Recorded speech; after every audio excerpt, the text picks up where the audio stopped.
For November the 4th, 2016, we talk about Uwe Boll quitting movies, World of Final Fantasy, and host a free play multiplayer. Welcome to Level 171.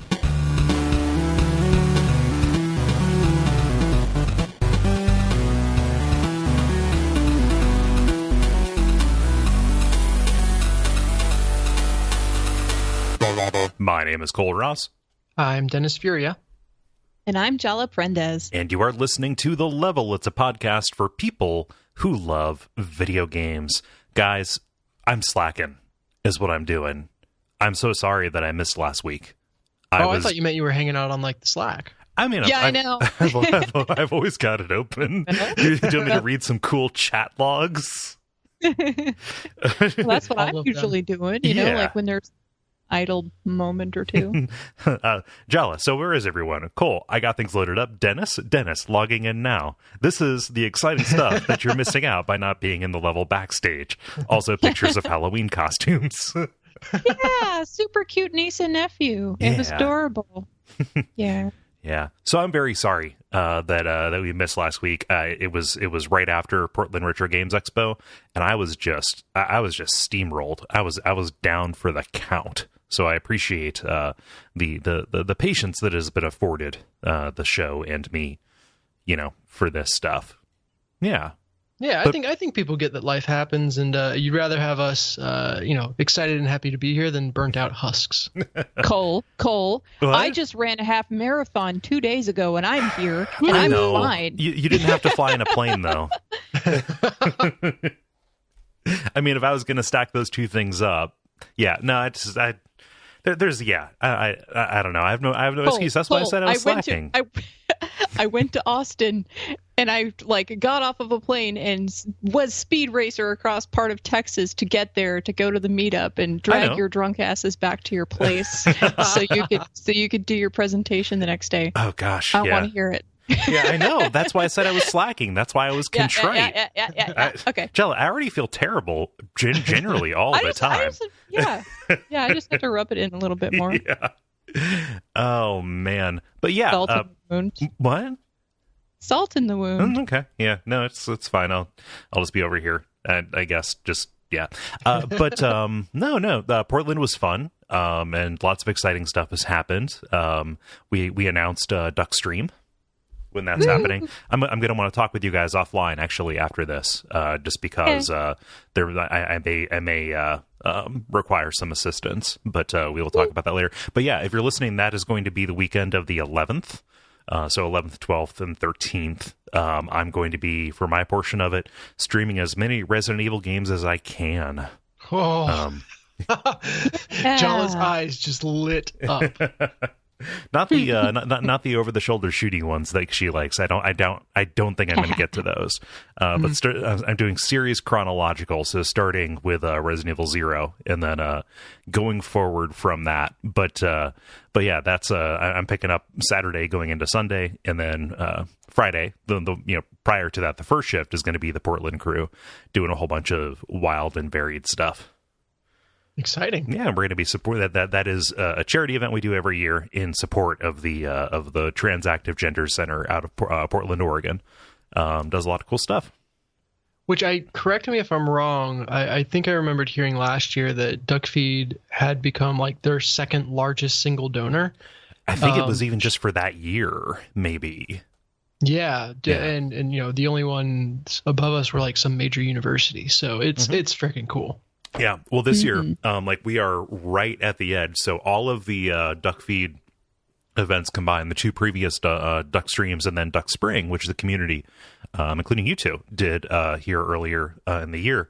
We're at like $8,600 total contributed now. So we're going to break 10,000 total this year, which is ridiculous. This community is fantastic. I love you guys so much. Yeah.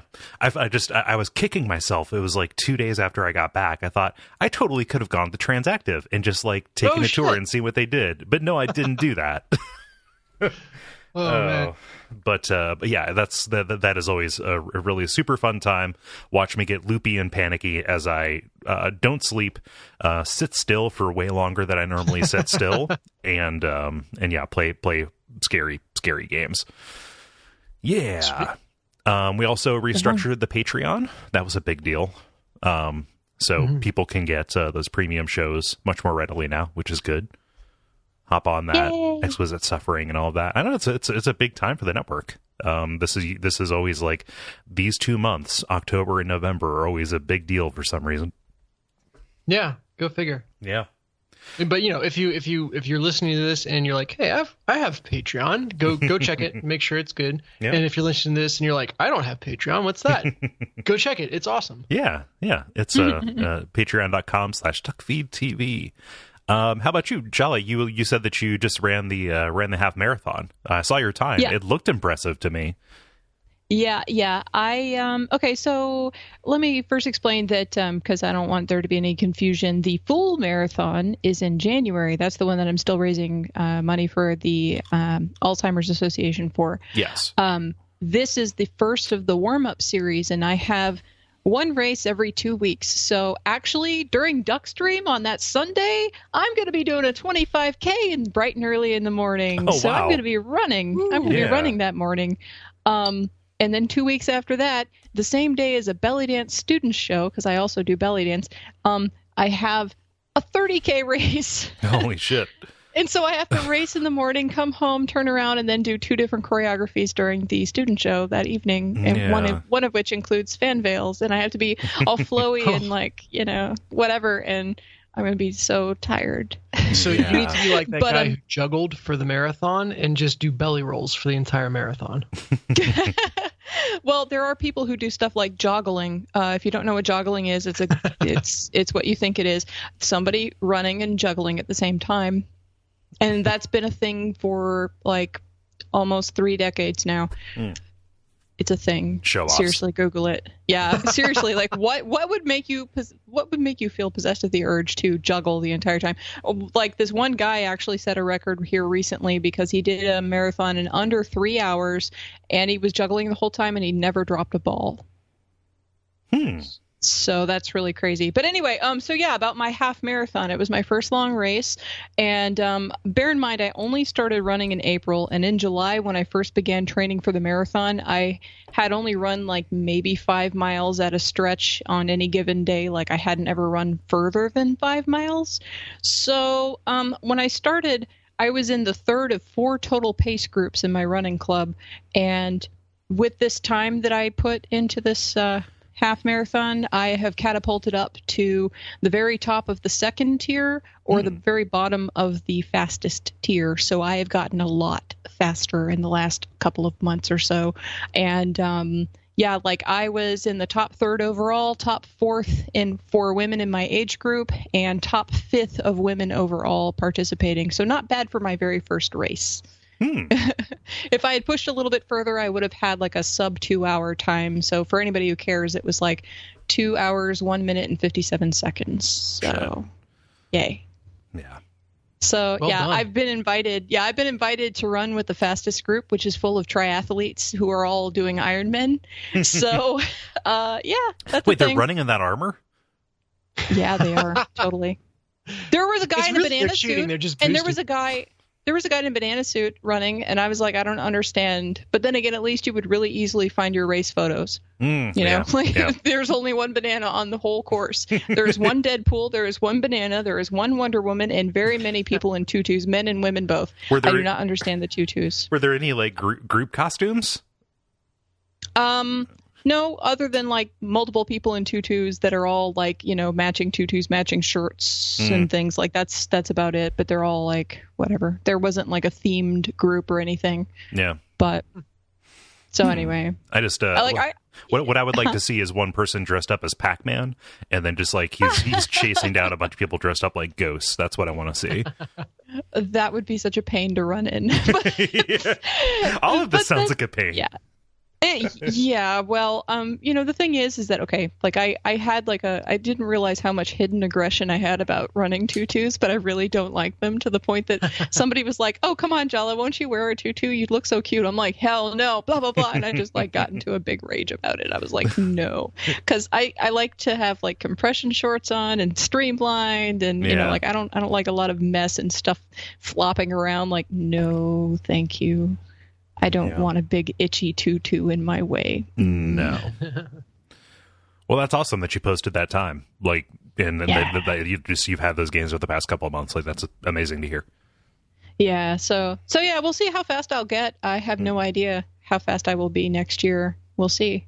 Yeah. So, yeah. Cool. Dennis, how about you? What you been up to?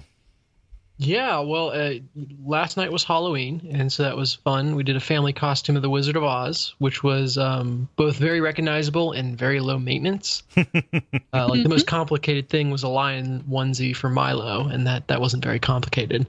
I did the Tin Man and just spray painted a funnel silver and made it a hat. So we kept it pretty low key, but that was a lot of fun. And then I also this week finished watching Stranger Things, which I know I'm late to the party, but holy shit, that was quite the ride. It is very good. It deserves its hype. Anything that can get me to take a series or a season's worth of time out of playing video games and put it towards watching TV has to be really good, and that crossed that threshold easily. Yeah. No, it's great. We were talking about this offline, but I was very surprised that I was able to get my parents to watch it. My stepdad really likes it, and my mom tolerated it, which she normally doesn't do for anything spooky. Did you watch that with Jen? Yeah, we did. And you definitely hit that point. I think for us it was the fourth episode from the end, which I say that, but that's halfway through the season. Mm-hmm. And it's you just hit the point where it's well, we're finishing this. There's no way we're not finishing this. Yeah, we've reached terminal velocity. We're going to get to the end of this. Yeah. Yeah, that was the fourth or the third from the end or something like that. But so that's nice to have it all, laid out for us. Did those episodes release all at one time? Yeah, that was the usual Netflix binge model. Yeah, I like that because then, I can get it when I want it. But I do lament a little bit the amount of fun you have speculating on stuff. That's all happening between seasons now, which is good. There's lots of fan theories out there, and those were fun to read. And probably we finished the series at 11 at night, and then spent until probably 12:30 just looking up fan theories and Googling different questions we had and all that. Yeah. So you still have that. It's just you don't get it nearly as often. Right. Yeah. When they're doled out. The rhythm is different. It's almost like the distance between books in a series. Mm-hmm. That is what I think about when I think about that model, which is I wouldn't do theorizing with somebody else in between chapters. Yeah. Yeah, exactly. And I think the binge model works really well for something like Orange is the New Black or the Arrested Development season or the stuff that is lighter isn't the right word, although those both are, but less mystery, suspense driven. Yeah. I think it really does lose something with a series like Stranger Things. Yeah. But that should not be a detriment to the series as a whole at all. It was still phenomenal. Oh, for sure. Yeah. Awesome. Well, yeah, we've been busy, it sounds like. Yeah. But we're not too busy to do a show, at least this week. Right, yeah. But we've got the usual kind of show for you. The brief, the multiplayer, and the grind. And let's go do... The brief, where we talk about things that are happening in the world of video games around us. Jala, you have some follow-up. Yes, I do. So the last time we were on, I think it was the last time we were on. Anyway, sometime recently, I talked about the voice actor strike that was going on because SAG-AFTRA was targeting some big gaming companies for increased pay and some other, improvements to the working conditions for stunt actors and voice actors that are being used in video games. So that happened. It really was a thing. They are on strike. And there's currently a poo-flinging party going on. The Screen Actors Guild and the 11 video game companies that they targeted are going back and forth, and basically the guild is accusing the game companies of erroneous assertions, namely that EA, Activision, and the other companies say that they proposed a workable compromise for a 9% pay increase and better working conditions. But that this proposal shows that they care about the vocal stress and other concerns, that the guild had brought up. But the guild says that they can't unilaterally decide to agree to this thing, and if the companies want all the members to vote on whether the deal is acceptable, then they can arrange that, but the companies don't want to let it be a vote for the union members. And because of that, the guild thinks that the reason for that is because they are worried that other groups like programmers and designers might get ideas and, decide that they're going to rise up and demand stuff too. Yeah. And in a statement that they issued on Monday, SAG-AFTRA said, "This is not an industry with the best track record of labor practices. They have a long documented history of overworking their employees to the point of damaging their physical and emotional health. Our performers are at the vanguard of demanding better treatment, but they are surely not the only video game employees in need of it." Right.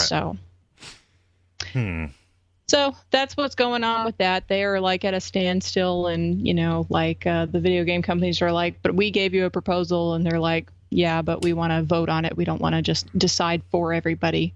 Right. Because apparently 97% of the union members were in agreement about striking in the first place. So it's pretty clear that they're unhappy with the conditions. Yeah. So. Huh. Well, that is that is complicated as a lot of these are. Like, the voice actors are definitely in a better position for any of that because historically they've always been like union, or they've always been organized, right? Like, I couldn't see it working to have programmers or any kind of designers or anybody, who's kind of like, this is a film term, but like below the line. I couldn't see any below the line people actually like successfully doing that, either because of contracts or because of the fact that so many people are willing to replace them. Right. I just don't know how, in that competitive environment, and that's even assuming. I'm not even saying that organization is the right thing for this, or for the ways that they're doing it. I don't know. I'm kind of hemming and hawing here, but like, this just sounds like any other labor dispute at this point. It is. It's pretty much part and parcel of the usual going back and forth between a union and any large corporation that they're dealing with. But of course, this affects, like how long they go on strike for and whatever, may affect how the games, like the finishing touches on the games are being put on there, for 2017. So depending upon how this pans out, it may or may not really, impact too many people's games, but we'll see. Yeah. You know what I'm thinking? Let's scab. Hi, I'm Nolan North. This is Nathan Drake. Oh no, my brother, he backstabbed me. Yeah. Ooh, I want to try. Okay. This is Scully. Nathan Drake, you're dumb. Jala, you do one. No. I cannot. I haven't even played those games. No, it doesn't have to be that. Like, he decided to pick it up. Like, do like a Resident Evil one. Like, look at me, I'm Ada. No, good God, no. You had to pick the character I hate the most. Okay, what? Who am I working for? No. I don't know. Am I really me? I'm in an awful lot of places at once. Hi, I'm Ada. Nailed it. Right. Cut, print, ship. Cut, print, ship, scab. I want to really see that happen. Like, have your voice coming out of Ada's head. Now that would be if it didn't require like just a tremendous amount of work. I would love to see voice packs being sold on stuff the same way that they do for like TomTom. Oh, where yeah. Snoop Dogg. That would be pretty awesome. Like, I just want soap to sound like Snoop Dogg in Modern Warfare. Yeah, it's people are talking about getting a Duckfeed pack for Darkest Dungeon, which sounded like fun. Oh man. Oh no, I'm going crazy. Look at me. Yeah. Oh man, I don't know why this is why people think this is so hard. Yeah, this is really pretty easy. Yeah. Yeah. Well, people are whining for no good reason, it feels like. Quality of life. Oh, what do you mean? I can't speak anymore because I had to scream like I was dying. Okay. Huh. Dennis, you have a story. Since we're in showbiz mode, why don't we pivot over to our good friend Uwe Boll? Yeah, he's out. He has formally said that he is done making movies. Not just video game movies, which are, universally hated and panned, from Postal to Alone in the Dark to In the Name of the King, which was based on Dungeon Siege, to, basically anything that he's touched, he's ruined. But he's just out of the movie game in general, citing, not the vitriol with which the video game community has come after him or anything like that, but just that he thinks the medium is kind of dead. And, in a world of Netflix and Hulu and all that stuff, it just doesn't make sense to make movies anymore. The market is dead. Without a good DVD business anymore, there is no hope for recovery. Streaming, Netflix, etc. is all great for customers, but for producers, the money you make with them is 10% of what you make with Blockbuster videos. Yep, you got hey dog. If your livelihood depends on things being inconvenient for the people who give you money, yeah, this is a long time coming if that's the case. Yeah. What I found funny is that in the exact same interview, he commented on how he would be interested to do Grand Theft Auto as a movie sometime. So, saying that he's retiring or whatever you want to call it from the guy who once challenged film critics to a literal boxing match. There exists a video of him just fucking pressing the off button on Rich Lotax Kayonka from something awful. It's crazy. But I wouldn't take anything that he says to be on limits or off limits, or just don't put too much faith in it. But he seems rather at peace with his time. He kind of claims credit for getting the whole video game movie thing started, which so he's rationalized it in his mind. Yeah. And he seems to be, if someone comes, waltzing up to him with Grand Theft Auto rights, sounds like we get him back in. But that was, I think, the most interesting thing in the article is that kind of if you read between the lines, what happened was he, basically doing licensed video game movies was a way to buy an audience for him. Right. And when he started doing it, that was super cheap. Now that video games are a little bit more recognized, have a little bit more of a mainstream presence, those rights have got really, really expensive, and therefore buying the audience has gotten really, really difficult and expensive. Yeah. And I think that more than anything else has chased him out. And also, as he just over the course of, if your career consists of nothing but building the case against yourself, he straight up Shyamalan'd himself a little bit, really. And so he casts it as, I wanted to do this Drek in order to make my passion projects, such as a lighthearted comedy drama about Darfur. Yeah, right. I just did this Drek so I could do this other Drek. Right. There's a long-standing, I guess, conspiracy theory would be the right way to put this, but at least explanation for his career, which is due to German and European tax codes, he was kind of running a producer's bit where he got a ton of investment to do his stuff because a film that lost money would make more money for the investors because they could write the losses off in a way that was more beneficial than if they actually made any money off of this stuff. Oh, that's hilarious. Yeah. Yeah, the Uwe Boll story starring Matthew Broderick. And so just it is really, it's hard to take him seriously. First off, I'm retiring. It equates to, I just want attention, guys. But right. When he says, okay, I'm done, there's business here. When he finishes, or at least when this article finishes, you are safe now. No more Uwe Boll video game based movies. Enjoy the so much better ones like Silent Hill 2, Prince of Persia, Resident Evil 1, 2, 3, and 4, and Warcraft. Ha ha ha ha. Like, dog. And I should cite this was over an email interview, so he literally typed ha ha ha ha into his email. Yeah, Nice. yeah. So you might want to ease back on the salt, dog. I'm worried about your blood pressure. I'm your doctor, Uwe Boll. Look at me. That's me auditioning to be Uwe Boll's doctor in a video game voiceover. The Uwe Boll video game. That'll be the twist. Is when he actually does a video game, it is sublime. Like he understands video games so much more now because yeah. So he transfers over to do video games based on movies, and it just cracks the code. Like, what I thought you were going to do is like that's the way to trick him into making him like an autobiographic film is to make Uwe Boll the video game, so he adapts that. Oh man, it is like 2005 up in this piece as we're making these sick Uwe Boll jokes. Yeah, right. So yeah, bye, Uwe. Not going to miss you. Yeah. I can't. Thank you for making sure the adaptation decay will run for years to come.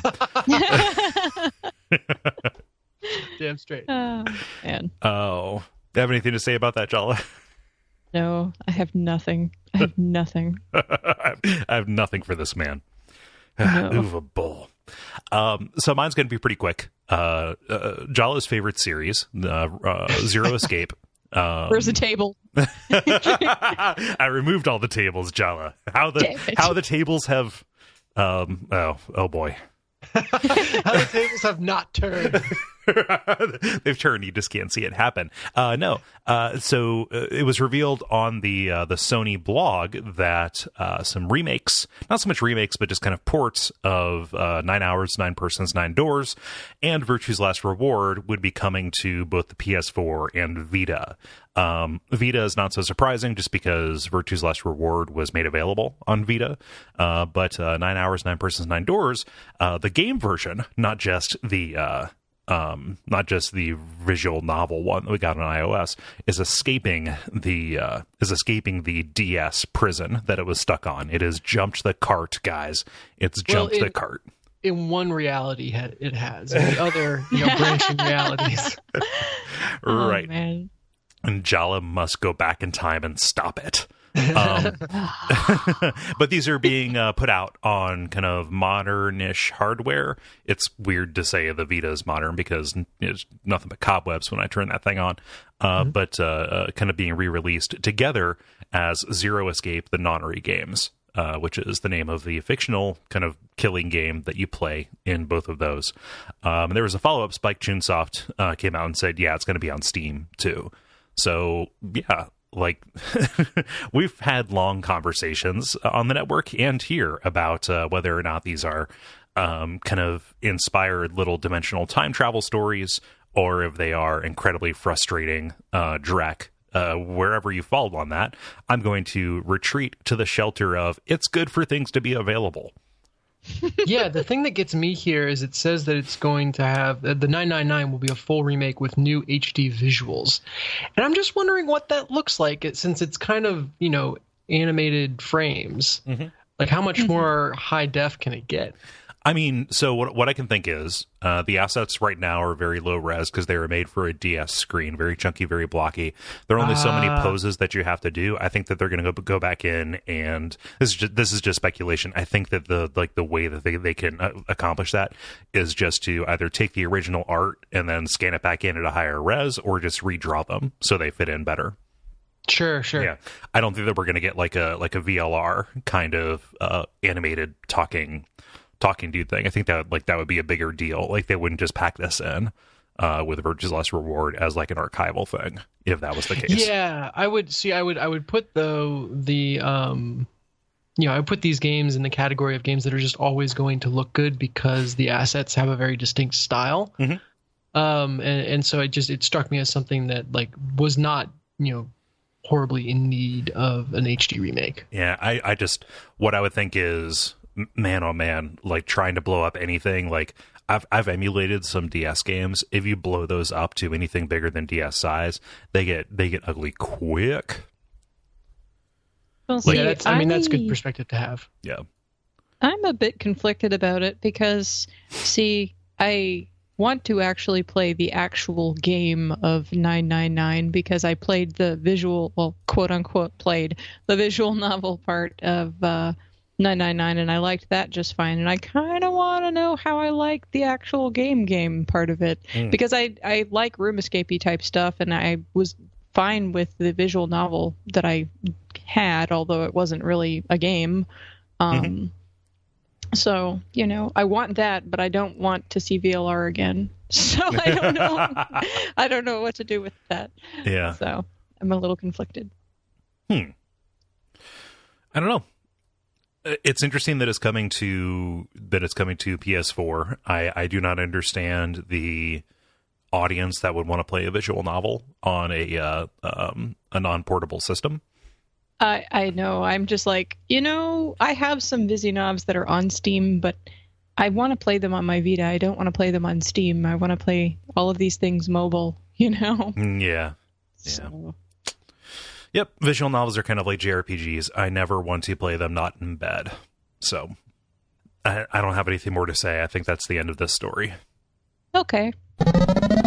Multiplayer. Now it is time for the multiplayer, where usually we ask you a question and you answer, but this is a free play, so we flipped it. Dennis, what is free play for the people who might be new? Yeah, free play is what any other show would call their normal write-in section, where you ask questions and we do our best to answer them, probably go off on tangents and, all that fun stuff. Yeah. But we, it had been a minute since we did this. So I felt like it was due time for us to do that. And you guys came out in force. So excited to jump right in. Yeah, always so many of these. I like this a lot. So let's begin with Eric, who asks, "Hey, Level Crew, I asked this of the Dark Inside gang, so I will ask you. Tell me about your pets." All the pets. Jala, you have the most pets among us. I want to hear about your pets. Okay, well, I have Sunshine and Turner. They are two parakeets. One of them is yellow and the other one is blue. And Turner is very sweet and cute and receptive to everybody, but Sunshine is unfortunately a rescue bird that doesn't like to be touched or it doesn't want anything to do with anybody, and they kind of flock together, so I can't really handle either of them. So they just sit in a cage and they go outside and hang out with the koi that are in my koi pond outside on the patio. Do they recognize that each other exist? Yeah, like the birds look down at the fish, and I don't know if the fish really notice the birds because they're so high up, but yeah, that's a thing. So, and the birds actually will go to the bottom and look at the fish, and they'll get upset and they'll start cheeping if somebody puts their hand in there. Like if my dad's doing something in the pond, the parakeets will get upset because that's their fish, and you're not supposed to mess with their fish. So yeah, we have a koi pond and there's koi in there. And we also have Fiara, who is my cockatiel. Fiara, it was also kind of like a rescue bird. Last December, my dad was going for a walk and there was a cockatiel that was in the hollow of a tree trying to make a nest, and it was cold. So my dad whistled to it and it just flew over to his shoulder and didn't leave.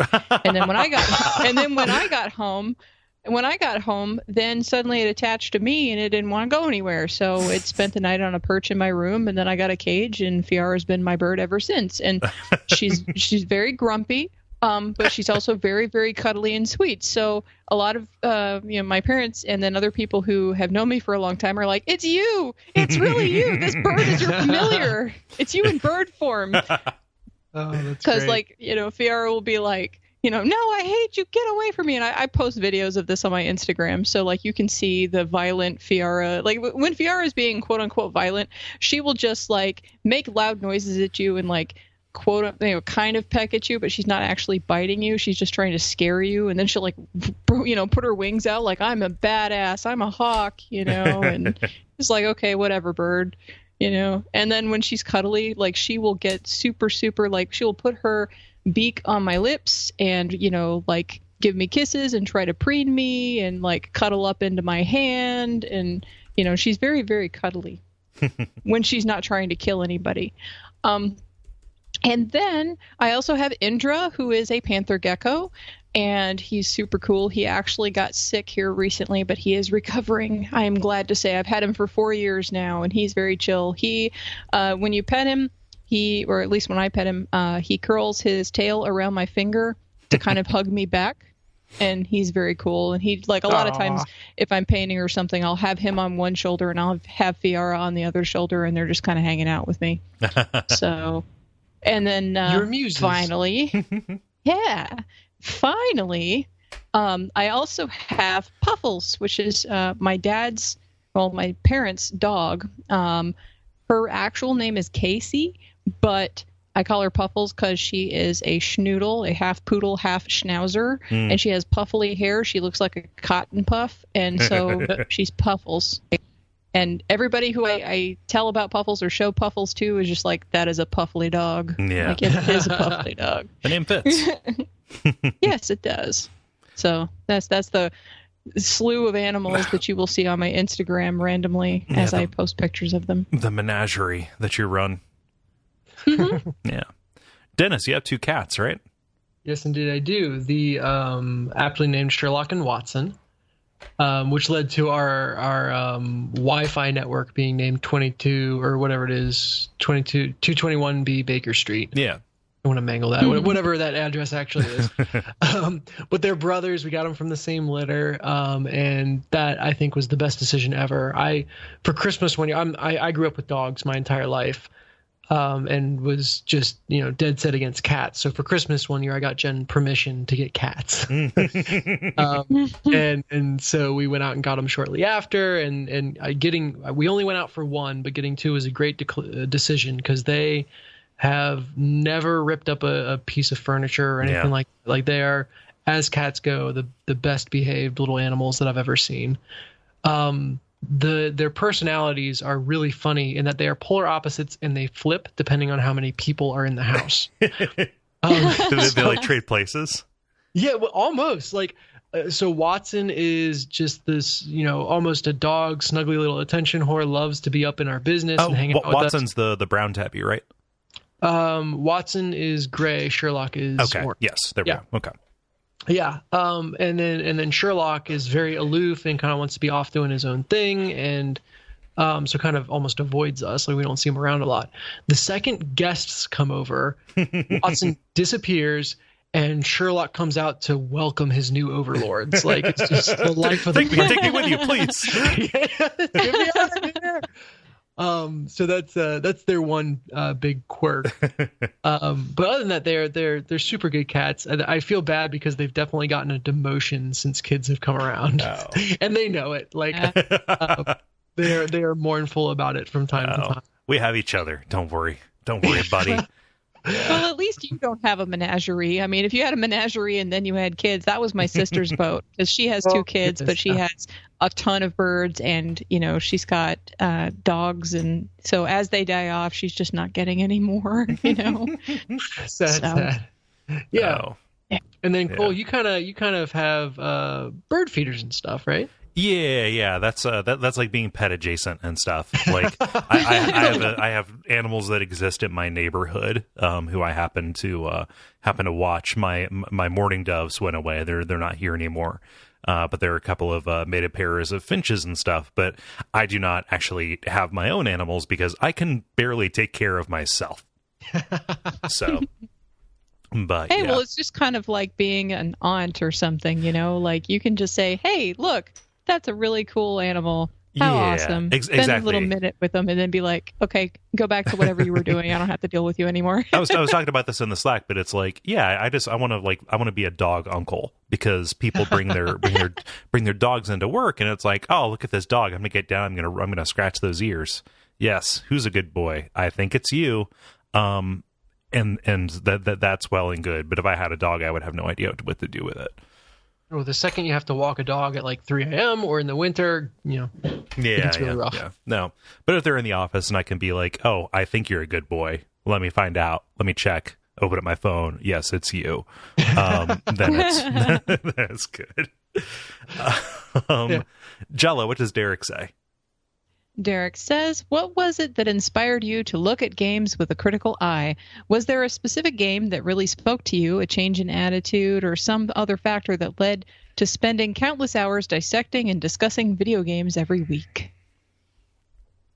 He's really trying to get into our heads, isn't he? I know, right? I think he's trying to build a profile or something. Break out the couch. The most pertinent person this should go to is Kole, of course. Oh, I mean, it's just two things. I like talking and I like video games. No, I mean, I don't know. I've always liked video games that had a lot of stories, and I like thinking about video games as though they were, something like books or movies, even though they're not, and they ought not try to be the same things. It is still one of those. And then the whole podcasting thing lends to that. Like, I didn't connect the two until I actually found out there was such a thing as video game podcasts when I was working that very boring job in college and listened to it. It's like, oh, I could totally do this. Sure. Yeah. Yeah. So, yeah, I think that's the right way to go, I think. How about you guys? Like, Dennis, I kind of dragged you along, but what made you stick around? Yeah, I mean, that was a very natural outlet once I got the invite. I think for me, it probably goes way, way back to, when I was a kid, my mom and dad were dead set that I wasn't going to have video game consoles and it wasn't going to be a thing, which of course meant I was completely fixated on them. Mm-hmm. And like, every chance I got, every time I was over at a friend's house, like it was all about what video games we could play, and that sort of thing. And I think there's a large part of that just in some form stuck with me. And when I realized like, oh, hey, there is a lot of depth and merit here that aren't on the surface, I just kind of gravitated towards that to justify something that had been very, that I'd had to defend all my life, or had touted as something I shouldn't be into all my life. Mm-hmm. All my life up through like, age 8. So I think that's probably where it started. And then just having the right friends around it and who could have those discussions and really dig into the meat and just see how much was there, made it really easy to just get deeper and deeper into it. Yeah. So you play a non-trivial role in that, Kole. Oh, cool. Woo! Jala, how about you? I have opinions. Oh no. Just ask the really, tables. It's more like, it's more like I've always been very sociable, and I talk to people about stuff, and if I like things, I talk about them, and then Kole, you fucking know about this because since the beginning of WAF, I was there writing mails to you and Gary, talking about things, responding to stuff that you said, and giving you my opinions because I had stuff to say. So, and then talking about other stuff too, of course. Yeah. So, and then at the one point or another, then I was like, hey, Dennis, damn it, you need a woman on the podcast. And then Dennis is like, hey, well, since I can't be there, you do it. Mm-hmm. And I'm like, okay. And that's how that happened. Yeah. But anyway, no, like I am actually, as bouncy and weird as I am, I'm also extremely analytical. So I like to, dissect things quite a bit as well. I don't always do a great job of it here, but it's a thing I do. Mm-hmm. If you talk to me one-on-one, I will probably have a lot more to say and it'll be like more engaging, but whatever. Yeah. That's what. Yeah. Yep. Good question. Let's see. Dennis, what does Allison ask? Allison asks if we have had much experience yet with VR gaming. She's had her PSVR headset since launch and has been very impressed with it so far. I think we've had a little bit of VR chat. I don't know how much experience we had with systems at that point. I tried an Oculus once at PAX, and that was the extent of it, and I got dizzy, and that's all. Yeah. I wore one at PRGE about 4 years ago, I think. 3 years ago, something like that. And I felt incredibly anxious that somebody was standing right behind me, probably. Like, my hair was standing up on my neck. It was Minecraft, and, like, that whole thing about free look doesn't really work for me that well. And it was a very low-resolution one. It was, like, Dev Kit 1 or 2, something like that. Whichever one wasn't HD. It wasn't the best thing. There was a VR lounge kind of thing going on at the Retro Games Expo this year, but I was not able to get into it. Really? Well, I didn't. Retro games. Yeah. It was kind of strange actually. But it was just like a little room off to the side, and there was a big line for it. And it's like, I'm not going to wait in line to get Appetizer. But they had like Vives and stuff, and I'm really curious about the Vive, but just so expensive to get into it and all of that. Yeah. And that's kind of why that's where I sit. Like I'm curious about it. I'm definitely not opposed to trying it again, even though I had vertigo or whatever. But it's expensive to drop down that much money and then be like, you know what, I'm not really into this. I don't know. Yeah. Dennis, I think of us, you're probably the most gung-ho about 3D type stuff. Have you actually had a chance to try stuff out? I have once. So I checked out an Oculus Rift just at one demo day for a company that happened to have it set up. And it was kind of like a flight sim kind of game, but it wasn't free look. Like your head was the joystick, essentially. So like if you wanted to fly up, you looked up, and if you wanted to fly down, you looked down. Oh, God. But the camera remained pretty fixed behind you. Yeah, so it was weird. But I liked it, and I didn't have any of the trouble with motion sickness or disorientation that a lot of people have talked about. I will also use this opportunity to shoehorn in the fact that I have been predicting that the PSVR would be a big success for a long time now, and it seems to be finding purchase. So I can't quite justify paying the equivalent of a second PS4 for it yet. Maybe I can use Craigslist to prey on someone who bought it and had trouble with like stomach stuff. Don't use the words Craigslist and prey in the same sentence, please. That's probably a poor choice. Yes, I apologize. But for all my excitement and for all my confidence that it will be a thing, capital T, I have relatively limited experience. Right. Yeah. Yeah, I'm curious about it, but. Who knows? I think PSVR would be probably the one they get into, but I don't know. Just like I don't feel like taking part in a format war. Yeah. Maybe wait for that to shake out. By the time it shakes out, there's going to be a new generation around, and then it's all just going to happen again. So yeah. God knows when the right time to get into this is. If I'm not assured to make, will drop on the old ones by then. So. They sure will. If I'm not assured I'm going to make the right choice, I'm not going to make a choice at all. I don't know how many times I have to say this before these people will get it through their heads. Ugh, gosh. Just meet me halfway, for fuck's sake. Steven writes, who is Zoodog? Man, who isn't Zoodog, buddy? Jala, what does Sam say? Sam says, are there any games that went mostly unnoticed by the video game enthusiast media, but were important to you and the people you personally play games with? Ooh. This is my go-to answer for this, but God Hand was mostly ignored by media, but I love it. It's so good. We played I bought and played that because of WoF, and it is some prime game right there. Yeah, but it's super good. It was shit on by critics. It's kind of a cult hit now. Like people who know about Platinum and stuff like it. And I think that just like our community is really like receptive to that now. So that is a big one that's pretty important to me. Even though I'm terrible at it. Like I don't have any illusions. Dennis, how about you? Yeah, I'm just going to pull out my dead horse and say that Metrico is vastly underrated. And I'm furious that they have a PS4 port of it. I have no idea what it's like or how much they changed it, but that is a game that is insanely quirky and just so much fun and has... It's that weird thing where I don't know that the developers intentionally put a lot of depth and meaning into it, but I pulled a lot of depth and meaning out of it, just in terms of the game as a statement on, information versus knowledge versus wisdom. Like I took it very much in that direction, and in my mind, like there's a lot there that I just really love in that theme. But it kind of got shit on by critics, and it never really found a foot to stand on. Yeah. But I love that bad boy. I'm sure the PS4 port, it just kind of pops up little dialogue boxes every once in a while. Are you looking at something blue right now? Yes or no? Yeah, and then you just have to. No. Yeah, it's neutered to say the least. Yeah. Jala, how about you? I will say Abyss Odyssey, because that's a weirdo game that not a lot of people I know paid attention to, and then I mentioned it, and then people bought it, and then we played it, and then everybody liked it. So, damn it, nice. It's a good game. You should play that game. It's great. Yeah. The end.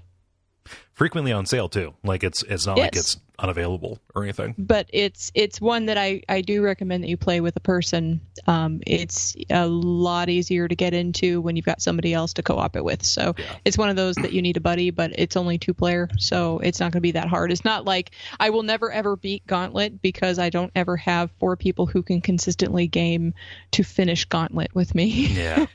So I can never finish Gauntlet even though I really want to. So. Yeah. Let's see, Dennis. How about Lance? Lance says, "Why don't you guys talk about Wing Commander more?" Because I don't know anything about it. I was more of an X-Wing TIE Fighter kid myself. Ah, you stole my line. I mean, is that your line or is it your experience? I was literally going to say the same thing. Yeah. Yeah, if I was about 5 years older, I probably would have, at the time that those were, if I was 5 years older in 1994, I'd be my brother. Yeah, I think that it would have been, that I would have been more likely to dive into that. As it stood, I got into X-Wing and TIE Fighter pretty late. I just don't have the background on the mainline Wing Commander series. I like that the dragon from the Neverending Story apparently makes an appearance as a character. What? Like this Wookiee knockoff guy. Oh, it's like a Falco kind of dude. Yeah. Yeah. Falcor. I'll post the image that I'm looking at into the Slack. Yeah. And it's interesting. Jala, any experience at all with like PC flight sim kind of stuff like that? No, I didn't even get into PC stuff at all until like Morrowind, and then I was only playing Morrowind, and then after that I didn't play anything but Guild Wars for a long time, and then I only got onto Steam, I don't know, when my sister dragged me into it in 2000. I don't know. You have to look at my profile and figure out how long ago I joined Steam, and I'll tell you. Anyway, sometime, and that's when I started doing other gaming on my PC, but I did not, until that point, really do so, because I honestly did not have a very good computer up until more recent years, so I could not do the gaming on the PC. Yeah. Let's see here. Going to pick up with Roop, who writes, did you like Mobius and or the updated, and updated is in quotes there, the updated version of Gabriel Knight, Sins of the Fathers? Mobius is always sitting on my wish list. It never drops down to a point where I'm comfortable getting it, at least getting it, and then knowing I'm going to sit on it for a couple of years before I finally crack it open. I was curious about the Gabriel Knight Sins of the Fathers remake, but like the original is still incredibly playable. It looks very good. And for fuck's sake, you have Tim Curry and Mark Hamill as the VO artists, as opposed to kind of like sound-alikes. Like, Sins of the Fathers is a fucking masterpiece, and it kind of always will be. I don't see the need for any kind of remake, so I never like chased it down because I knew it would just kind of piss me off. Mobius is the new game by Jane Jensen, the designer behind Gabriel Knight. I can't comment because I have no reference for either. Yeah, I haven't played either. Yeah, either. I think that you can probably pick up the original on Jodge pretty cheap right now because I think some Halloween sales are still in effect. Cool. Let's see, Jala. What does Brandon ask? Brandon asks, inspired by an old episode of Advice Hot Dog, appetizer or dessert? Assume you are having dinner and can only have one. Oh, dessert, damn it! I'm not a monster. Oh no! Coming out swinging. God, I miss Advice Hot Dog. So I'm not a monster. Do you have an answer to that question that is not an attack on appetizer people? Well, here, let me explain something about my love of dessert. Mm-hmm. All right. When I was little, I would have my tray of food and I would have my dessert sitting all together, and I would eat around my plate, and I would eat the dessert with my food to ensure that I had room for the dessert. And my mom and dad were like, well, as long as you eat all your food, that's cool. So I would make sure that I got my damn dessert in. Yeah. So the end. Dennis, I'm curious about you.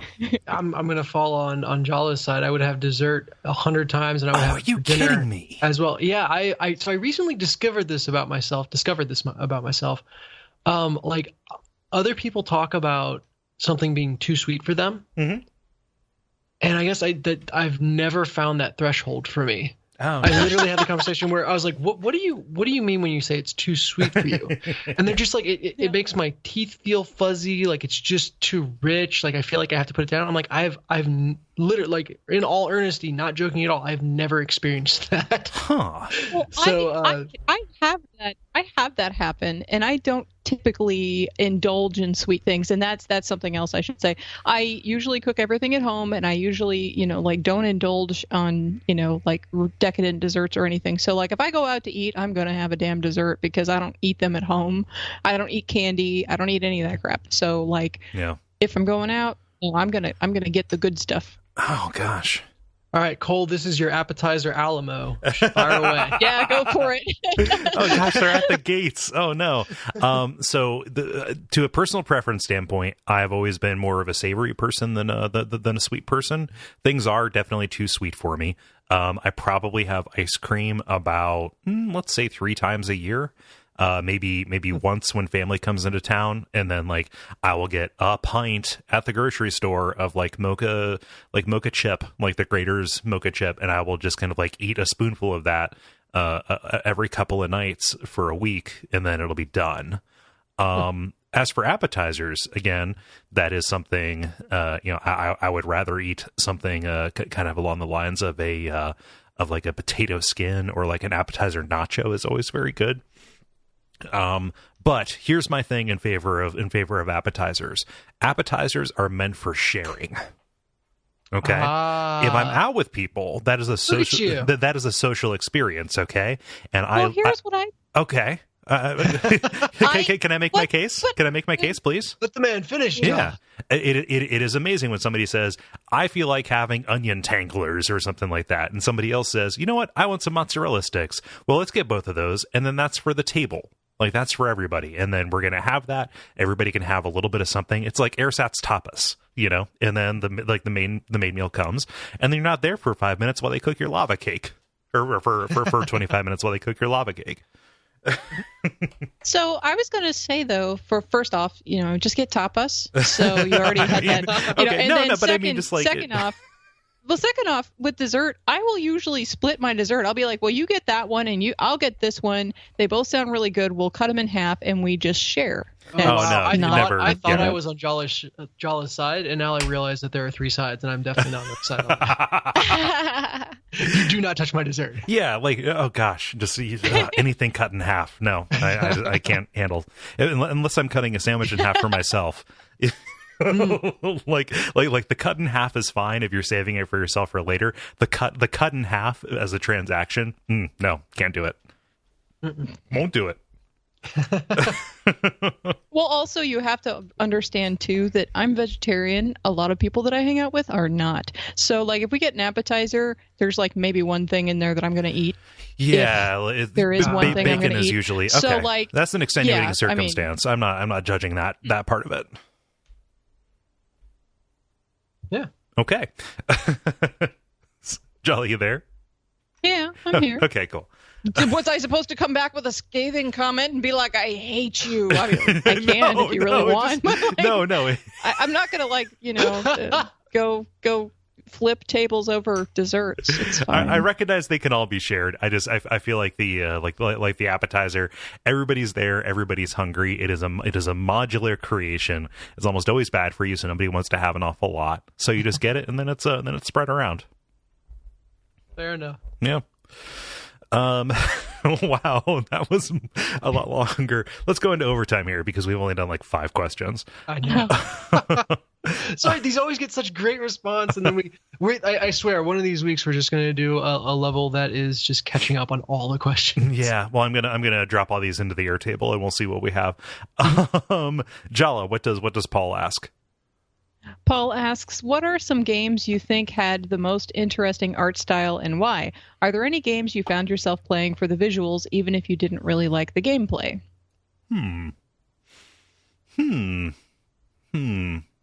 Yeah, that's a tough one. Jala, as the person who's most art attuned here, I would like to hear from you if you have an answer. I get games because of their art pretty frequently, but the thing is that I don't typically find them to be intolerable to play. Like Abyss Odyssey in part sold me because I like the Art Nouveau style of the game. Also, what was that one? Doodle Ballpoint Universe? Ballpoint Universe is what it was. The one with all the doodle art that was done platformer on thing, yeah. Yeah, that was done on like the little scratch paper or whatever. That one's really cute, and I like that one a lot too. Although like the gameplay was meh, but I played it a little bit just because, again, I like the visuals. And let's see, that Rememoried game, that was weird visuals, and I bought that one and played, like a good chunk of that until that weird labyrinth part that I was like, okay, well, I played that because the visuals looked interesting to me. So I very, very frequently end up trying things for that. I can't really say, okay, this is the most interesting art style, because I bet the moment I say that, I'm going to think of like 6 other ones that I think are better. Mm-hmm. But I've already called out several different games, so far. So yeah, like I'm not going to pick art over the gameplay. Like if the game makes me want to flip tables, I'm not going to play it, other than VLR, which I don't know why I suffered through it, but I did it anyway. That was the one exception to this rule about the table flipping. But the art alone is not going to carry it, and it wasn't that with VLR. There were parts of the story, to be all honest and stuff, that I liked enough to try to trudge through that. That game will never not be on trial.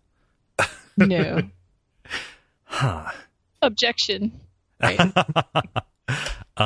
Let's see here.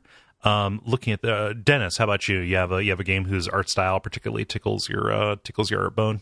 Yeah, I'm gonna answer Paul and Nick's question, who's next in line, and he asked about favorite video game music. And I'm gonna answer those in one fell swoop, which is Katamari Damacy. So I love just the entirety of that game from a visual perspective, and then especially from a music perspective. And I find myself just kind of muttering that na na na na na na na to myself at all hours. Yeah. Just I don't even realize I'm doing it. And so like, what tune am I humming? Oh, it's Katamari Damacy again. I wouldn't go as far as to say like I don't like the gameplay there. It's just never tickled me the way that it really got a hold of other people. But it just from the art direction, the music, and the whole ethos of that game, I'm 100% yes behind. Yeah. No, Katamari is a very good answer for both of those. I love that flat pastel kind of style. I'll do mine real quick. Like Jala, if I say anything is the most, then I will immediately turn around and be like, I'm gonna, I'll hem and haw and tinker with that all day. Like, but what about Eco? Because I'm in kind of a spooky mood right now. I really love the look of Lone Survivor. Like, yeah, it's low pixel count, kind of retro style thing, but I just love the look of filtered chunky pixel kind of aesthetics. Like just they're doing an awful lot on top of just the idea that like, hey, a monster with not very much detail kind of leaves a little bit more to the imagination, looks a little bit more uncanny. Like all of that stuff is really cool. In addition to kind of the atmospheric effects that are overlaid on top of it, I think that it accomplishes a lot with very little. And that soundtrack is pretty good too. Yeah. Let's see. So why don't we roll right into to Nikolai's? Sorry, not Nikolai. Nick. Dennis, what is Nick's question? So his is, what is your favorite video game soundtrack and why? And what is your favorite individual song from a game and why? And I think you just got that from me. Yeah. Again, it's hard to say most. The one I've probably listened to the most is Machinarium, in terms of like soundtrack. But yeah, just because it's most pleasing to listen to. Like it fades in the background. It accomplishes most of what I want to accomplish. Like in terms of like non-ambient kind of stuff, like maybe like Chrono Cross. I think Chrono Cross does a very good job with that. As far as favorite songs go, because it's top of mind right now, one of the like best original songs used thematically within a game is Build That Wall from Bastion, or Dig the Hole, whichever one it is. The song from Bastion. I dig my hole, you build a wall. Like that's the one. So good. And it fits so much, and just kind of like it feels like it is part of that world, and it tells a story about the two countries in that game. Yeah, amazing. Mm-hmm. Jala, how about you? Woo! Okay, well, lately I have been listening to the Robot Roller Derby Disco Dodgeball soundtrack in part of my running playlist. So I also have a whole bunch of boss battle music and just like JRPG fight music in there, because like that is something that makes me feel excited and I want to go do stuff. And usually I'm if I'm not literally running, I'm running around doing things and I'm very busy. So like stuff that has high energy for me is usually the kind of thing that I prefer to listen to. If I do want to just chill and relax, I do have a slew of just, I don't know, soundtracks from various games from, let me see, like I like Planescape Torment's music. I listen to that various times. I don't know, like stuff, things. I can't really like call out individual ones or individual songs that I really, really dig because, you know, it depends on what my mood is at the time. I mean, I really do. Like my music library is about 30,000 songs, and I have everything from opera and classical and, you know, jazz and old school Americana stuff to different music from around the globe and hip hop and R&B and metal and whatever. So like I listen to a bunch of different types of things depending upon how I feel at the time. So, you know, any number of things. Sorry, I have a very, very lame-o answer there. Yeah. No, that makes sense. It's a hard question to answer. Like, I don't know, especially when you have everything. This is my standing recommendation that if anybody has ever used the Humble Bundle service, go and check their kind of like library function, because you probably have a shitload of game soundtracks that you're sitting on top of that you don't even realize. Oh, sure. Mm-hmm. Like you don't even know. So I think that's everything. We got through a pitiful amount, but it's been like a half hour since we started this, even more. And we need to go to bed sometime tonight. We're going to save all these. Oh, go ahead, Jala. I have to answer one very quickly, and okie doke. That's it. Okay. Jason's question: what's your favorite non-Duckfeed podcast? I have to say my current favorite non-Duckfeed podcast is My Dad Wrote a Porno. Oh, it's awesome. Yeah. The end. Yeah. And I'll do a shout out as well, just because I can. Franz asked any chance of restarting the dadning, because I recently saw on Facebook that he is going to be a dad. So congratulations. Oh, cool. Congratulations, Sean. Yeah, that is an incredibly exciting I was taking a drink. Thing. Congrats. And yeah, I had a ton to say about being a dad before my kid was actually born, and then you have zero time. and then you were too busy being a dad. You're not nearly as wise as you think after the fact. So maybe once my kids are successful adults, I'll be able to feel like I have any right to comment on it. Right. And anything before that was just naivete and fun times writing. But yeah, we'll see. I'm not going to close any doors on it. Yeah. Well, I'm going to squirrel away all of the non-answered questions here. And we may come back to those at a later time. Trust me. If we didn't get to it, it's just because of time. But if you want to participate in these, whenever they go live, you can follow facebook.com/thelevelpodcast, just like that. And then those questions go up on Tuesday afternoons, thanks to Dennis and Jala. Yeah. And thank you guys seriously for coming out in force. Yeah. So many responses. Thank you. The grind. Now it is time for the grind, where we can talk about the games we have been playing over the past period of time or so. Do we have any volunteers to go first? Okay. All right, Jala, go ahead. All right, so I did a co-op thing. I played more Portal 2 with Greg, and we are, I want to say, on the 6th out of 8 of the gel puzzles on the very last part of the puzzle or the Portal co-op. Mm-hmm. And like, it's the one that I always get stuck on, and it's like, I know what needs to happen, but I don't know how to make it happen. And it's that one little missing piece. And so I was like, okay, whenever we play this next time, if I don't get it in, like the first or second try, like if it's like 5 or 10 minutes and I still haven't gotten it, we're going to look it up. We haven't had to look up anything, but there's this one puzzle, and I'm just like, I don't remember the other 2 puzzles being as bad. This is just the one puzzle that I always get hung up on. So yeah. No shame in giving the car a push if you run out of gas. Yeah, so we'll see. Like last time I said that, and then like as soon as I loaded it up the next time, I was like, oh, I know what to do, and I got it immediately. So I don't know, maybe miracles will happen. Other than that, also I finished playing Resident Evil 6 with Sam. It is done. Woohoo! So I finished it, and he liked it. Just like for people who were curious, he does like the game. It is ridiculous and silly, but it is also a lot of fun. Yeah. So Cole, if you want to co-op it, yeah, I'm now clear. I finished it again. Yes, I need to get on that before you before you start the next one. Yeah. Yeah. The next cycle, the never-ending cycle of samsara, also known as 6. Okay. So I have a question for you about Steins Gate, because I have not played it anymore, because you were like, hey, you can just start from whatever the chapter is. I have no idea how to do that. Like, I don't see an option or a way to start back over from like wherever you last picked up, or from like a point. I have to start entirely from the beginning again, from what I can see. So that's weird. Apparently this is news to you. So yeah, I don't know. I was totally able to select the chapter that I came in on. So I would actually have to like pick up the game and pull it up and open it. But the PS Vita is in a different room.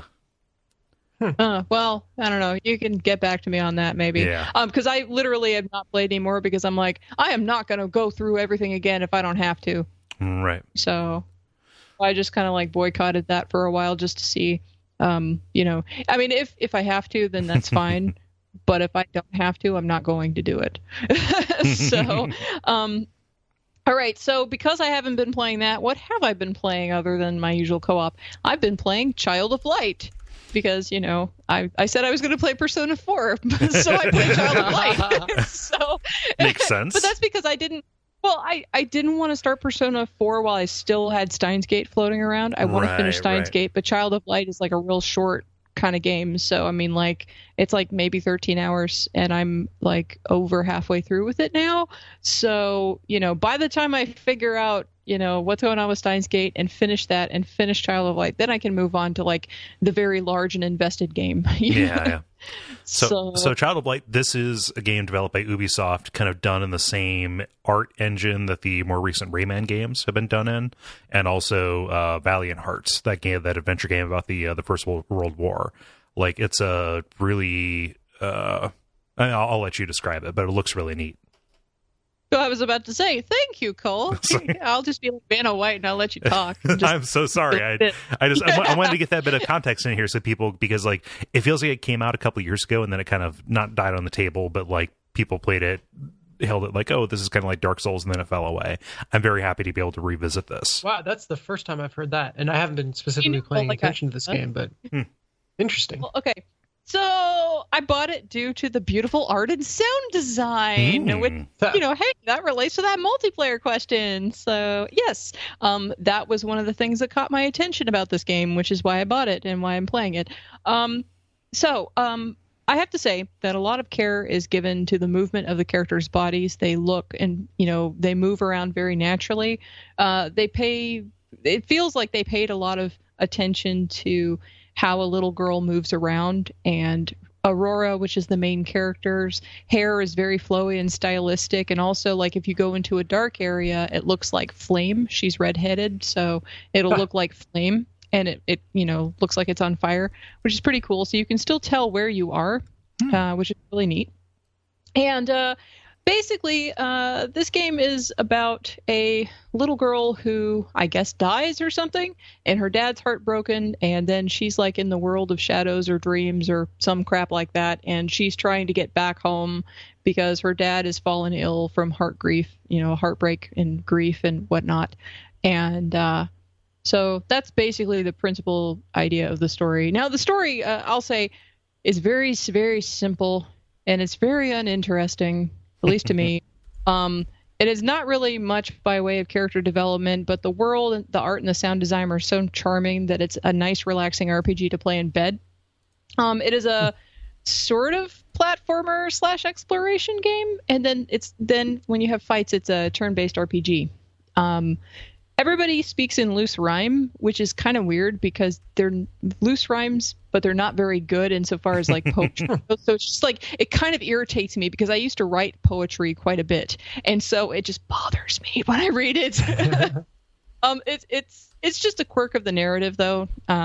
There is one character that is a jester, and every time she has the opportunity to rhyme, she uses a synonym that doesn't rhyme, and then somebody corrects her and tells her what word she should have used so that it would rhyme. So, that's a thing that happens in this game.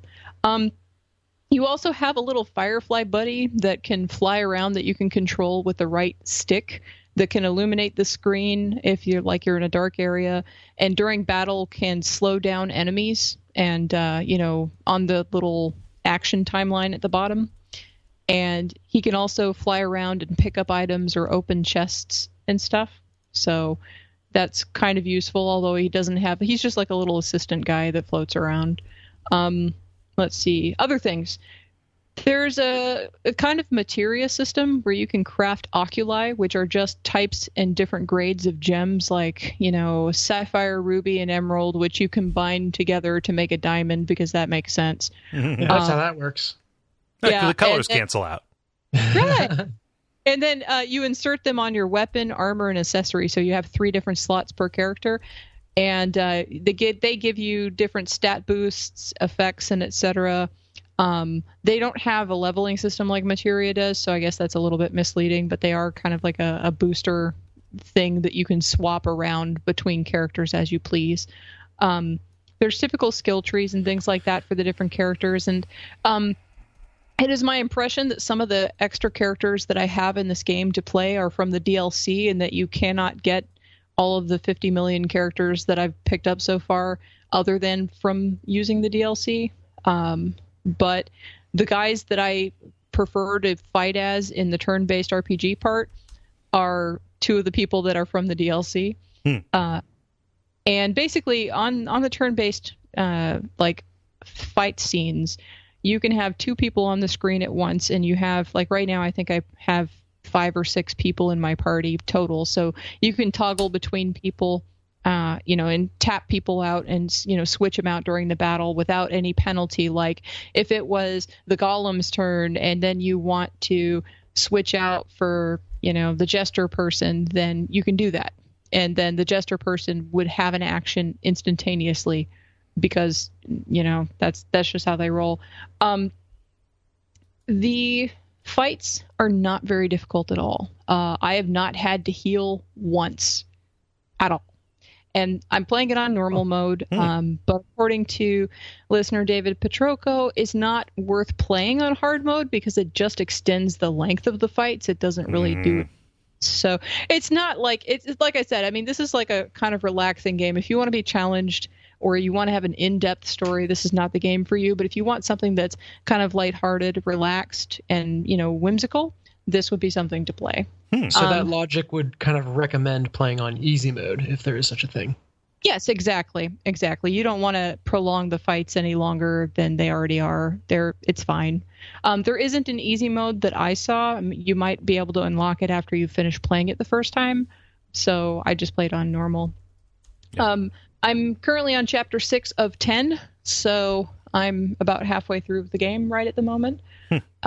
Although the way video game chapters work, like chapter 6 of 10 is really more like 80 to 90% of the way. I was going to say the other way, like the intro chapters are always really short, and then they just kind of like, okay, we have to fit a bunch in here.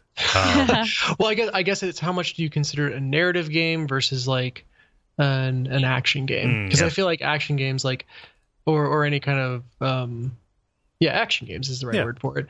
That the ending seems to like move. You're chopping through areas way quicker. Yeah. Yeah. Well, this is definitely not like a story-rich video game. So, as you said. Yeah. So that being the case, I mean, like I think I'm pretty much about halfway through with it. Yeah. But I've enjoyed it. I can't really say anything too bad about it, just because it's easy, and there's not a lot of story elements. There's not very many story elements there, but the sound design sticks with me, and I kind of have been humming the tunes from the game, kind of like how Dennis was talking about. And, I enjoy the artwork, and I do want to see the game to completion. Like, it doesn't bore me or anything, because I get bored very easily, and this has not bored me. So that's good news. So, overall, I therefore think that I like it, but I'm not, super excited about it, Yeah. It's good. I would recommend it to someone who wants to have a nice relaxing time, but I'm not going to be like, this is the best game I've played in so long. So yeah. Any questions? No, I'm happy to hear that it looks as good in motion as the style would have you hopefully believe. That like style and animation are not always in line. Yeah, I like that engine a lot. I think Ubisoft has done some really good stuff. I don't know if that has like made the transition over to like modern day stuff though. I don't know. Like if they're still developing anything with it. Yeah, I wonder. Was that on the PS4? Or was it just on Vita? That was like in that twilight realm betwixt the two. Gotcha. Yeah. I don't know. I know it's. Oh, go ahead. Well, your description of the little like Firefly character gave me visions of the Starcatcher role from Super Mario Galaxy. Like this kind of little sprite that's really for someone who's kind of watching but wants to participate a little bit could play. And I was going to say, hey, I wonder if this ever comes to PS4, if it's on PS4, which it looks like it is. Yes, it is. Okay. If you think it would ever be meaningful to have like, you can connect a second controller and a la Super Mario Galaxy, have someone kind of play along being the sprite. Like, would you ever see something like that working? I don't know. Good question. Yeah. It's a thought that came to mind for me. Yeah, it's a good question. Some mysteries will never be solved. But I definitely I am glad that I'm liking it because I wasn't sure when I got it, because like when I get something for the artwork or some other simple reason like that, you never really know how the gameplay is, to discuss Paul's point again. So I'm glad that the gameplay is enough there that I am having a nice time just kind of relaxing with it. And yeah, like I would definitely pick up another game of this sort if there was another kind of spiritual successor. So yeah. Nice. Is that all? Yes. Okay. Dennis, I'm going to throw to you. Yeah. So the big one that I've started playing, and this was actually 2 weeks ago now, so I'm well into it, was I started playing The Witness. And it was just a good sale price, and I snapped it up, and man, I've fallen into a deep hole for this game, to the point where every window pane becomes a grid. Like it's like Tetris syndrome for The Witness. For anyone who's not familiar, it's a puzzle game. It's made by Jonathan Blow, the guy who did Braid, so dude knows how to make a puzzle game. Ben Merkle, good game of the year. Ben Merkle, game of the year. Yeah. I don't I'm not surprised by him getting to that point. All the puzzles involve a grid in some way, and you're really just kind of tracing lines through that grid, following several different sets of rules. And I think more than anything else, the game is a study in just how adept the human mind is at picking up information that's being conveyed, even if that information is being conveyed in the most oblique, indirect way possible. Like, there is never a tutorial for The Witness. The puzzles get more and more complicated. But the symbols that make up the rules are completely obtuse. And, there's nothing inherent in them, save for some of the basic starting ones, that tells you, okay, this is how you're supposed to interact. But the way Jonathan has designed the game is like there's a very simple puzzle that could only have a few potential solutions in terms of like a few different ways you could trace the line. And so usually by just guessing at what the symbol might mean, or by just pure experimentation, you can solve the first puzzle. And then from there, the second puzzle gets a little more complicated, but I was amazed at how quickly I kind of intuitively got the rule set that I was working with. So like, okay, this shape means that it will forgive one mistake in this pattern that I'm making. And so I can trace this line and make one mistake, and it will, forgive that. Or, this shape means that there always has to be two of them together, or I always need to draw a line between them. Or it just, I remember the review from Polygon, I believe by Justin McElroy, talked about it as kind of learning a language. It was just really interesting because it felt like I was getting insight into the way my own mind worked as I was picking up this language. And I was just very rapidly intuiting the intent that the puzzle designer had put into the puzzles. And he really pushes that way out to the edge. So, there are symbols and information, everything on the grid itself and in the blocks the grid forms to inform your puzzle solving. But then a lot of it is environmental, and you kind of have to say, oh, well, if I stand in front of the puzzle here, the tree casts a shadow on it that looks weird. And if I trace that shadow, oh, that's what solves the puzzle. We're lucky that Ben isn't here because he would be flipping out at you even alluding. Sure. I'm not flipping out. I'm just acknowledging that this is probably for the best that you're describing the actual mechanics of these puzzles. Well, he's not here. Yeah, and I'm trying to do it in a way that would not ruin it for someone. You would recognize it when you solve the first puzzle of that sort, but I don't think it would ruin any of the working out. Right.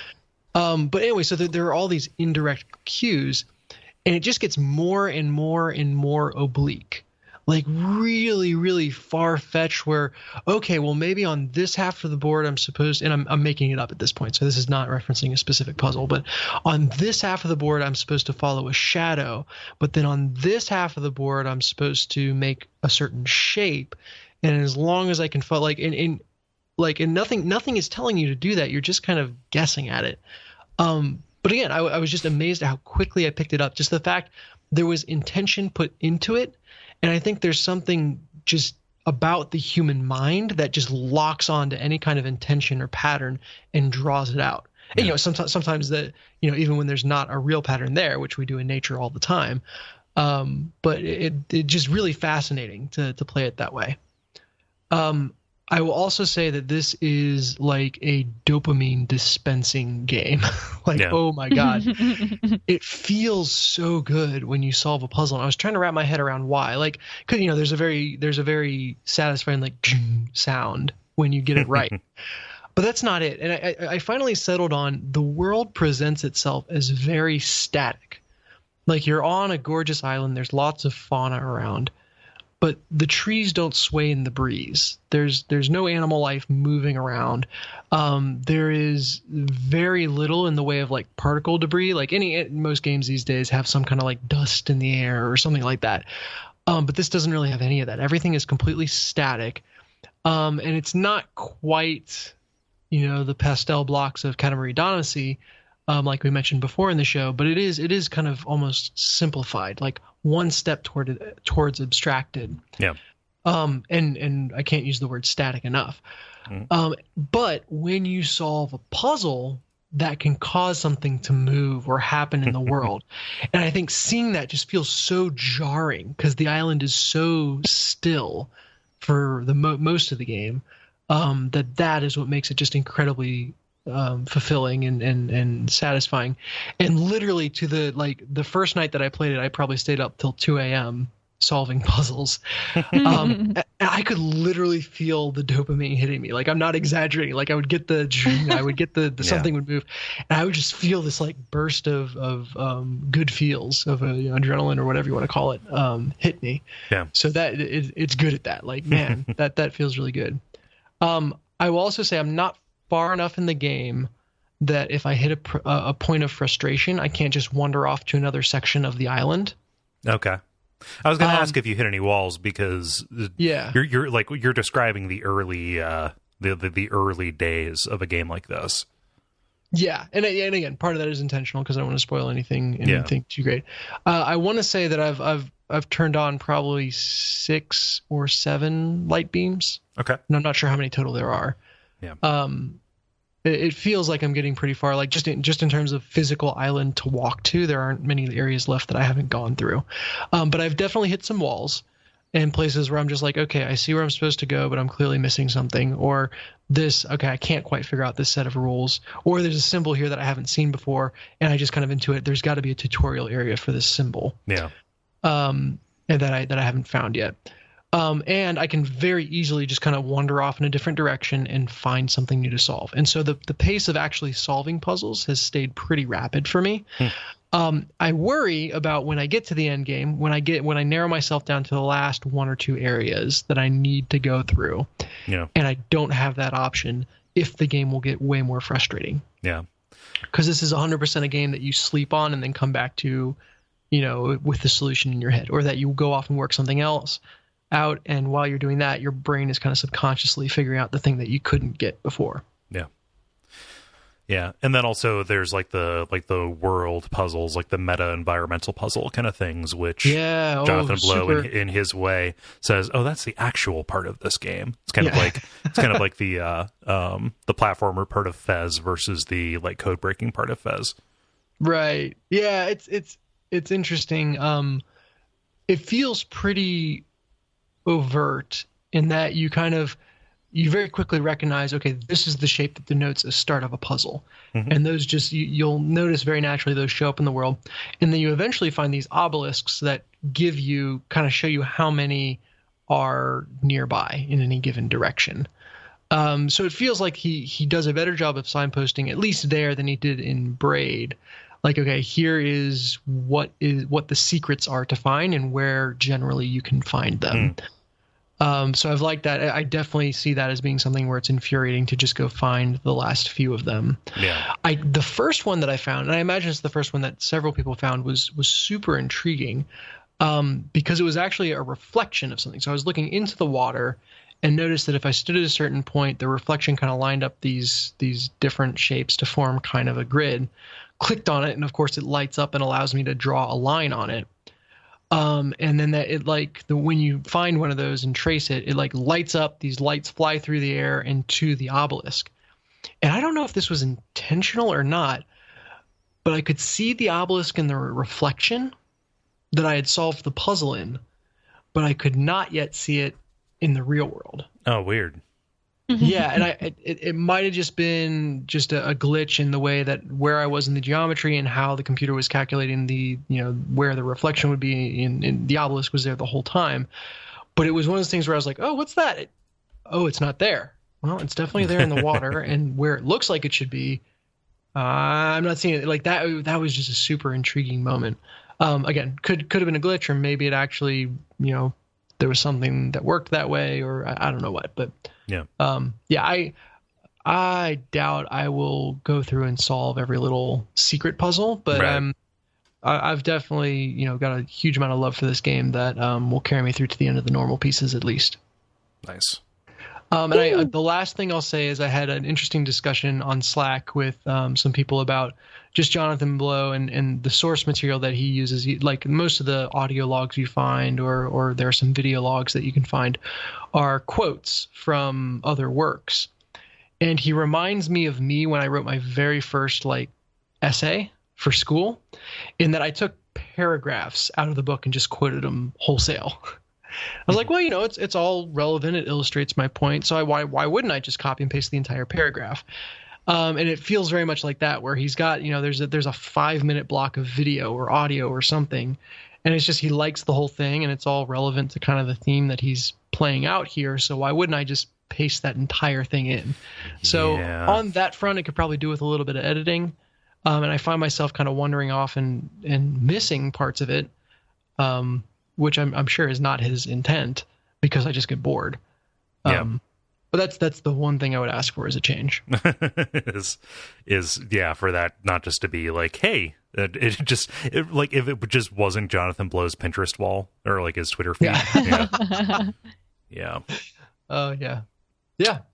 So that is that's the main new one I've been playing, and I feel like I've spilled a lot of verbal ink there. So you guys tell me if you got any questions on it. No. I mean, it's a game that I played a little bit of and then kind of bounced off of, just for whatever reason, the usual reasons why I start playing and then stop playing stuff. Mm-hmm. It's the kind of thing that I'm happy exists for people like Ben who really enjoy it, and sounds like you as well. Mm-hmm. But yeah, I think that I got it and played it and got what I needed out of it, and that was not, beating it in its entirety or getting to a point where I could say I completed most of it, Sure. Yeah. I'm sure, Cole, you played this with a pad of paper and a pen, right? Oh yeah. Yeah, and that is the final point I'll make on the game, is that you play it as much on the paper in front of your monitor as you do on the monitor, for sure. Yeah. Which I'm down for. Yeah. Cool. And is that all? I played a little bit more of Divinity Original Sin. We double checked because it was so difficult, me and Evan B. But we were playing on the normal mode. The battles are just really, really difficult. And multiple times we've had multiple characters die or just kind of gotten through a battle by the skin of our teeth. And these aren't boss battles. These are just normal encounters out in the wild. And we've been at the same level as the enemies. So it doesn't feel like we've wandered off into something that's outside of our capabilities. It feels like the game is just balanced towards difficulty. That has made the combat super interesting and fun. And I'm glad we have resisted the temptation to revert to a quick save when things start going south. And we've had things go south to the point that there was only one party member left alive. And it's wow. Well, we might have to restart. But I think that has just encouraged us to be much more liberal with using the resources in our inventory. So it's gotten over the too good to use syndrome that exists in most games of this type. Yeah. And it's just been lots of fun to try to puzzle out the combat together. And it feels like, if this was no-brainer combat like Child of Light, it wouldn't be nearly as much fun to play co-op where I'm playing with him and going, oh shit, what do we do? Like, I can't believe I missed that. How do we fix that problem? Or like, I got knocked down because I didn't realize I was walking on ice and I slipped. And so now we're screwed. Like, is there any way you can keep me alive for a turn? Like, that it's made the co-op aspect of it that much more fun. Yeah, we're actually like relying on each other for this. Exactly. Yeah, that's exactly it. Yeah, as opposed to a lot of co-op that I personally have done, which is like, well, 2 guns, we got this, more damage. we have them. We've split their attention. Good. Yep. Yeah. Nice. I'm going to do mine here real quick, just because I don't know how much I have to say just yet. Sure. I can get the basics in. So I picked up World of Final Fantasy for the PlayStation Vita. Oh, is this the chibi one? Yeah, it's the one where all of the kind of super deformed characters look like those shitty little Funko Pop vinyl figurines. And just kind of, it's, I say that dismissively, but it's like, how do you take something like the sprite designs from like Final Fantasy 1 and like bring those into something high def while still keeping those proportions? That's ultimately what they accomplish here. With that, like, oh, here's, Final Fantasy 1 through 4, but in 3D Yahtzee. I got it because, I'm predictable, and it is pressing on that Final Fantasy nostalgia button because you are, kind of going through and talking with and collecting and fighting with a whole bunch of old Final Fantasy kind of protagonists, but also because it is Final Fantasy Pokemon. Like, nice. It is fucking shameless the way that it goes. Like, you'll be going and then here is a baby chocobo, or here's a tiny like little like golem monster, and then you have to fight them until they are down to a relatively weak point, and then instead of throwing a Pokeball, you try to imprison them. And then it's actually kind of cool. Go ahead, sorry. No, go ahead. It's actually kind of cool because it's not just like, hey, we're going to have you fight for us. Your characters are still in the fight, but all of your dudes, your monsters, you can stack them on top of you as it goes. So when you fight as a stack, you combine your strengths and weaknesses. You combine your hit points and stuff, and then you have the option to either fight stacked or unstacked. Where like unstacked, you're all a little bit weaker, but it spreads your weaknesses out like that. And then so you're kind of like building this kind of amalgamated character and party of these amalgamated characters on these monsters that you are kind of like leveling up and getting their stuff. It's kind of like a weird little materia system almost. Oh, that's cool. The extra wrinkle in that is your 2 main characters can go back and forth between being big or small. The small version is those little Funko Pop ones, the super deformed. The bigger ones are kind of like, oh, here's just like a Nomura ass design, of kind of regular like Kingdom Hearts style proportions kind of thing. And it's a shame because for as much as I like the Pokemon style combat, like, hey, I'll capture and raise a Cactuar. Try and stop me. The unfortunate part is all of that stuff is pretty solid. It's turn-based combat. It's active time battle to a point. And you can actually like fast forward it, and you can see like a little timeline of whose turns are approaching, like who's catching up. And like all of that stuff is pretty great. There's like shortcut buttons, and then you can dig into a menu. Like everything feels very conscientiously designed, up to but not including battles are still random, which is a bit of a bummer. So womp womp. But anyway, this is an obnoxious game, guys. So I went into this kind of not knowing anything about it, aside from just watching like a couple of like reveal trailers a couple years ago. It's like, oh, like, okay, Final Fantasy Pokemon, I'm going to get that, and it's going to be great. Mm-hmm. I didn't realize that you were going to be part of, like, you were going to be playing as these two irascible twins who are transplants from another world. Would you be surprised if I told you that the male twin is kind of flighty and goofy, and that the female twin was very down to earth and chastised him a lot? Would that surprise you? Are you shocked? Is your hair standing on end? Not at this point. Would it surprise you if your emissary in this world, the person who's kind of like walking you through this, is some kind of shitty little talking fox monster? Who has a big puffy tail with a crown on the side of it, who has an annoying little speech impediment where they sometimes put the word the in front of some of the words. Oh, no. Yeah. And if it's at one point when I was playing today, I walked into a dungeon, like this little shit fox jumps out and says, "Oh, this is a dungeon. Sometimes things are a little bit more dangerous. You're going to fight things that are much harder." And then I walked 3 steps and he came out again. Oh no. Yeah. Oh. And so it's like it's totally Kingdom Hearts out the ass. And like I just want to go and like catch a Cactuar. Mm-hmm. When am I going to catch the Cactuar? Like, I don't care. So I care about the like, oh, you're fighting against the behemoth empire that is taking over all these little kingdoms. Like, okay, give me that. Like, I will lead a rebel force by going around and collecting all of these old Final Fantasy characters. Great. I don't need the interdimensional interlopers and the shitty Navi stand-in. Like, I hope that shit lets up, because it is fucking intolerable. The amount of time that I'm spending listening to this fucking weasel talk about nonsense. Apes, the best part of Pokemon and the worst part of Zelda. Well, yeah, I mean, or just the worst part of like modern Final Fantasy stuff. Like, sure. You know, like it just nobody comes out looking good here. Oh, it's unfortunate. Yep.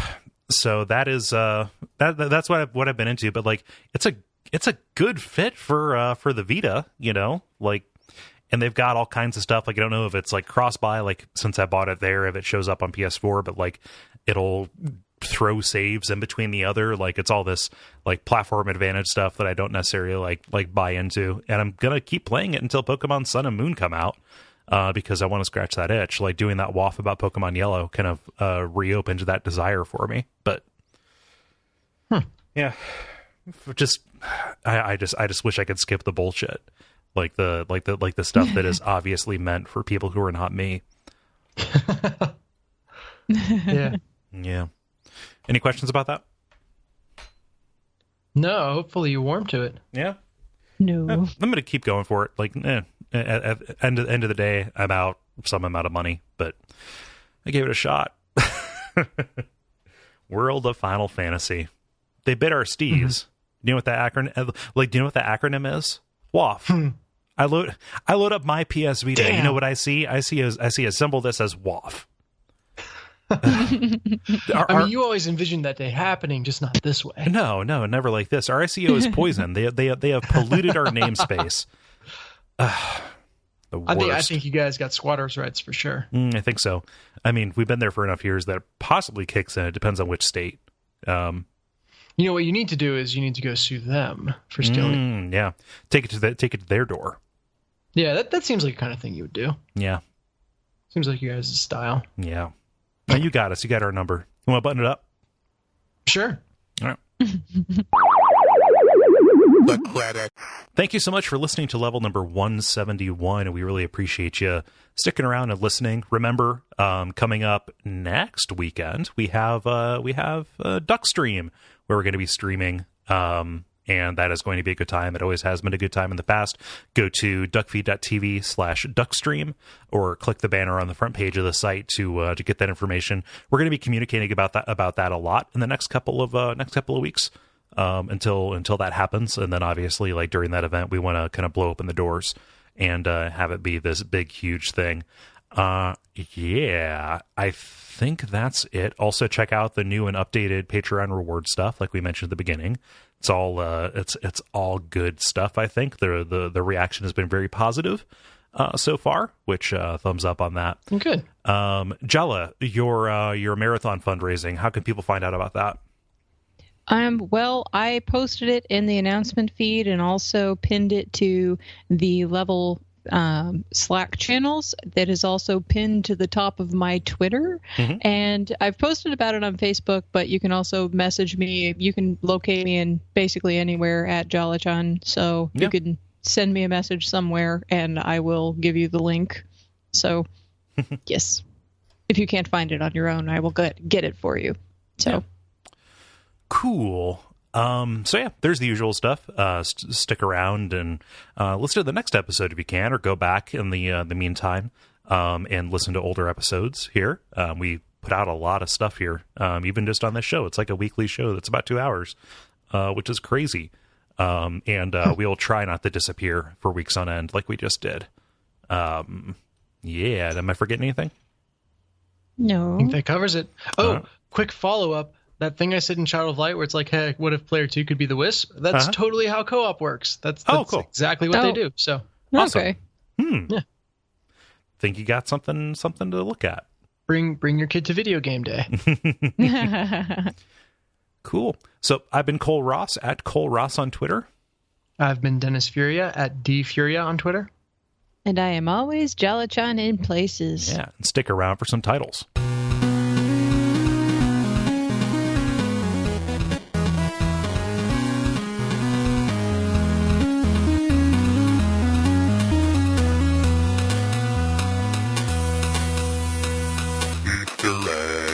Okie doke, what do we got?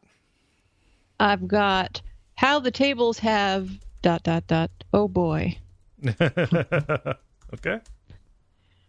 And Either. I don't know. What was that in reference to? That was when I was talking about the games and I said either. Yeah. And it was kind of on repeat. It's got stuck. Right after that was Appetizer Alamo. Hell to the yes. I like Appetizer Alamo. Oh, that's a contender, I think. That's my favorite. And then Jonathan Blow's Pinterest feed, which is not going to happen because it says Jonathan Blow in the title, and then Shitbox, which is not going to happen because cursing. So Appetizer Alamo is the Alamo upon which I will stand. Shitbox. I'm going to write Shitbox down just because I want to commemorate it. Dennis, you got anything? Yeah, I did this Drek to do that other Drek. Okay, shorten that to Drek for Drek. Yep. Okay. I had either as well. Okay. Although I wanted it to be either, but it wasn't quite there. But then obviously Head and Shoulders Above the Rest for me is the Appetizer Alamo. Yeah. I had, hi, I'm Ada. And I also had a Tickle the Art Bone. Appetizer Alamo is the clear winner. Like, I don't even understand why we are entertaining something else. It's fun to talk about Prime titles. Yeah. Well, we got to fill out the list. Yeah. So I think that's everything. I'm gonna this is where the episode ends. Bye. Yeah. Run.